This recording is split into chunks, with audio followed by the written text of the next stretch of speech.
ज़्यादा सवाल दो ही वक्त सिचुएशन में बहुत ज़्यादा होते हैं, या तो बहुत ज़्यादा मंदी का माहौल हो और या जब बहुत ज़्यादा तेज़ी का माहौल हो। सो तेज़ी के माहौल में सवाल आज बढ़ गए हैं। सबसे पहले ट्रेड डील पर क्या है अच्छी खबर आज आपके लिए, और अमेरिकी बाजारों से भी क्या कुछ अच्छे संकेत हैं, यदि हैं तो क्या। ब्रेकआउट कल जो मिला है उसके बाद निफ्टी में अब बड़े टारगेट किया, और दूसरा सवाल है कि निफ्टी का ब्रेकआउट तो हो गया, लेकिन बैंक निफ्टी का क्या इसका ब्रेकआउट आज कन्फर्म होगा।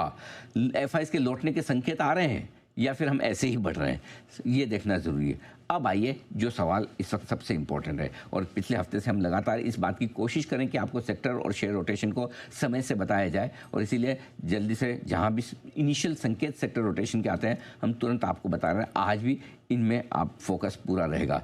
क्या ट्रेडर्स के फिर से एक्टिव होने का समय, कुछ समय के लिए जो संन्यास ले लिया था काफ़ी ट्रेडर्स ने मार्केट से, क्योंकि आमतौर पर आप जानते हैं कि 90-95% ट्रेडर्स तेजी में ही मूड बनाते हैं। मंदी करना हर एक के बस की बात नहीं है, हर एक को जमता भी नहीं है। इसलिए क्या अब तेजी करने वाले ट्रेडर्स को एक्टिव होने का समय है? क्या बाजार आपको स्टेबल होकर मजबूती के संकेत दे रहा है? और इन्वेस्टर्स के लिए भी है कि ट्रेड डील, एक्स्ट्रा टैरिफ, राष्ट्रपति ट्रंप के साथ तनाव, इन खबरों के दम पर 24,400 पे तो ले नहीं पाए, अब हम 25,400 की तरफ बढ़ रहे हैं। क्या अब खरीदें या ना खरीदें? तेजी मिस कर गई है तो क्या करें? ये सारे सवाल हैं जिनके जवाब लेने की करेंगे कोशिश। ऑलराइट, तो सर सबसे पहले तो ट्रेड डील पर ये जो बातचीत हो रही है, कई घंटों तक बैठक चली है, इसमें क्या अच्छी खबर है?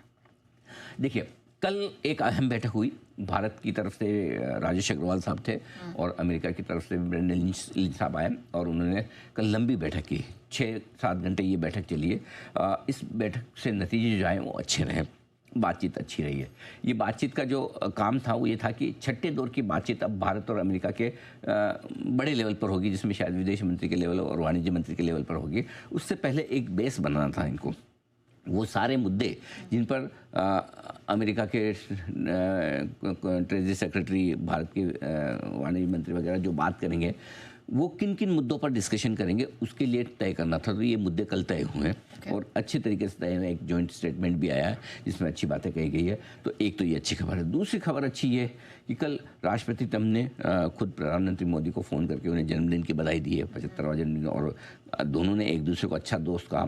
मोदी जी ने भी उसको रेस्पॉन्ड किया, उन्होंने भी ट्वीट किया, और ये भी कहा, दोनों की तरफ से एक बढ़िया स्टेटमेंट ये भी आया कि यूक्रेन में युद्ध समाप्ति करने की तरफ हम दोनों साथ में काम करेंगे। और खुद ट्रंप ने कहा कि इसको युद्ध को ख़त्म करने के लिए प्रधानमंत्री मोदी अच्छा काम कर रहे हैं। तो कुल मिला के ये कि वो बर्फ़ पिघलने के संकेत हैं। जो कुछ भी कड़े शब्दों में एक दूसरे को कहा सुना, एक दूसरे को क्या उन्होंने कहा, हमने तो कहा ही नहीं। मैं ये कहना चाहूँगा कि भारत ने इस पूरे मामले को बहुत मैच्योर तरीके से रिएक्ट किया है और बहुत ढंग से संभाला है। क्योंकि क्या है, ट्रंप तो है ना, वो बीड़ेल हैं, आग में घी डाल दो, आप एक स्टेटमेंट दो, वो 4 देंगे, और वो 4 देर आप एक भी ना दो तो उन्हें समझ में आ जाता है कि हमको लड़ना नहीं है। और जब लड़ना नहीं तो प्यार से बात करके, अगर यही चीज़ें हैं जिस चीज़ की उन्हें तकलीफ है, वो प्यार से बात करके भी नहीं पड़ सकती है। और कुछ चीज़ें ऐसी है कि आप प्यार रखो या गुस्सा रखो, वो नहीं चेंज होगी तो नहीं चेंज होगी। अगर भारत को लगता है कि हमें हमारी एनर्जी नीड्स के लिए हमें रशिया से तेल लेना है, सस्ता लेना, तो हम लेंगे। आपको गुस्सा करना है तो करो, प्यार से समझाना है तो प्यार से समझाओ। कुछ चीज़ें ऐसी जिसको समझाया जा सकता है, जहाँ पर बात बन सकती है। आज एक चीज़ है, अगर अमेरिका से रूस मान नहीं रहा तो उनको भी तो एक अच्छा साथी चाहिए। चीन से तो कह नहीं सकते कि रूस को मनाओ, हमें ही कह सकते हैं कि आप मीडिएटर कायदे से भारत को यूज़ करके उन्हें इसको युद्ध को ठीक करने के तौर पर करना चाहिए। क्योंकि भारत की यूक्रेन भी सुनता है, रूस भी सुनता है, अब तो थोड़ा थोड़ा चीन भी सुनने लगा। तो इसलिए अब ट्रंप को समझ में आ रहा है कि बजाय झगड़ा करने के प्यार मोहब्बत से रहना ज़्यादा ठीक है। देर आए दुरुस्त आए, चलो अच्छा है। तो हम तो यही चाहते हैं कि ट्रेड डील जब हो तब हो। अब नेक्स्ट लेवल क्या होगा, जो बड़ा इंपॉर्टेंट जो आगे एस्पेक्ट है जिस पर फोकस करना है, वो ये कि अगली छठे दौर की राउंड की बातचीत कब होती है। और इस बातचीत के पहले आई एम श्योर कल भारत ने ये पॉइंट तो रखा ही होगा कि भाई एक बार एडिशनल 25 तो हटाओ, बराबर, उसके बाद बात करें। 25 रखना रखो, और कभी भी किसी भी वक्त अगर ट्रंप का मूड बदल जाए और बन जाए और कहे कि 25% हम हटा रहे हैं, अब 25% पे लाके बात करते हैं, मैं कह रहा हूँ मार्केट तभी ऐसी दौड़ लगाएंगे, आप देखते रह जाएंगे। ये कभी भी आ सकता है, और कोई बड़ी बात नहीं। किसी दिन ट्रंप को कोई एक अच्छा हो सकता है, यहाँ के अधिकारी जाकर जब बोलेंगे कि हमने किस माहौल में बातचीत की, हम कितने पॉजिटिव हैं, हम क्या संकेत दे रहे हैं, हम लड़ना नहीं चाहते, तो मुझे लगता है कि किसी भी दिन ये सरप्राइज भी आपको आ सकता है कि ट्रम्प कहे चलिए ठीक है, भारत की तरफ से पॉजिटिव संकेत आ रहे हैं, हम एडिशनल 25% टैरिफ जो रशिया की वजह से हमने लगाया उसको खत्म करते हैं और आइए अब बात करते हैं।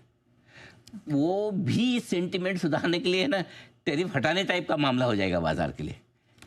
इस वक्त बाजार को टेंशन तो सबसे बड़ी दो ही है, एक ये टैरिफ और दूसरा है कि अर्निंग कब आएगी। अर्निंग का तो आपको इस क्वार्टर के रिजल्ट जब आएंगे, कंपनी आएंगी, बात करेगी तो सब बताएगी, जोर जोर से कहेगी भाई अगले 6 महीने में आ जाएगी, डिमांड मजबूत दिख रही, इकोनॉमी भी दिखा रही। मुझे उसकी चिंता नहीं है 3 हफ्ते बाद आए या 3 महीने बाद आए, लेकिन बड़ा सवाल है कि ट्रम्प का एक बार हमारी तरफ पॉजिटिव हो जाना, ये इंपॉर्टेंट चीज़ है। ये मुझे लगता है कि आगे बड़ा ट्रिगर बन सकता है और ये कभी भी आ सकता है, ये कभी भी आ सकता है। आपको लग सकता है कि मैं थोड़ा सा पॉजिटिव और ऑप्टिमिस्टिक बुलिश हो रहा हूँ, लेकिन चीज़ें जो खराब हुई वही तो ठीक होंगी। सही बात है, राइट। और ऐसा तो है नहीं कि लाइफ लॉन्ग 50% टैरिफ पे आप रहेंगे, कभी तो होगा। और अगर समझो वो खत्म करके ट्रम्प आगे ऑफर देते हैं तो बातचीत करने का मज़ा और पॉजिटिविटी अलग हो जाएगी। सो आई थिंक ये होने की तैयारी में, फिंगर्स क्रॉस। अच्छा सर, अमेरिकी मार्केट्स भी अच्छे संकेत दे रहे हैं? बिल्कुल दे रहे हैं। S&P और नैस्डैक ने कल फिर से नया लाइफ हाई बनाया बड़ी इवेंट के पहले। कल फेड की बैठक शुरू हो चुकी है, आज ब्याज दोनों पर फैसला आएगा, उससे पहले इंट्राडे में दोनों लाइफ हाई बनाकर थोड़ा फैसला, which is fine, no problem. सबसे बड़ी पॉजिटिव क्या है, लाइफ हाई नहीं है, लाइफ हाई से हमें कोई फर्क ही नहीं पड़ रहा। हम कौन सा उनके लाइफ हाई के साथ हम भी रोज बना रहे हैं, हम तो अभी भी 26,277 से काफ़ी दूर है। सितंबर में बनाया था, सितंबर आ गया, साल भर हो गया, 12 महीने से सूखा चल रहा है, ठीक है। लेकिन इंपॉर्टेंट क्या है, डॉलर इंडेक्स 2 साल बाद 96 के नीचे आया।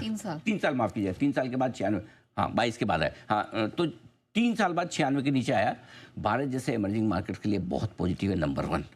कमोडिटीज़ के लिए बहुत पॉजिटिव है, नंबर 2। और ये आपका गोल्ड भी इसी चक्कर में बढ़े जा रहा है। एक तो रेट कट और एक कमजोर डॉलर, दोनों गोल्ड में भी आग लगा रहे हैं, सारी कमोडिटीज भाग, सब कमोडिटीज में तेजी। तो डॉलर इंडेक्स जितना कमजोर हो, और हो सकता है यू नेवर नो, अब ये डॉलर इंडेक्स है ना, इसलिए कि अब इसका वो शायद 110 वाला वंस अपॉन अ टाइम हो गया वो। अब वो गोल्डन पीरियड शायद डॉलर का चला गया। अब हो सकता है कभी कभार इतना गिरने के बाद रिकवरी आ जाए, कर जाए, वो एक अलग बात है, लेकिन डॉलर इंडेक्स अब पुरानी ग्लोरी को प्राप्त करेगा, संभावना काफ़ी कम नहीं के बताऊँ। ऑलराइट, चलिए।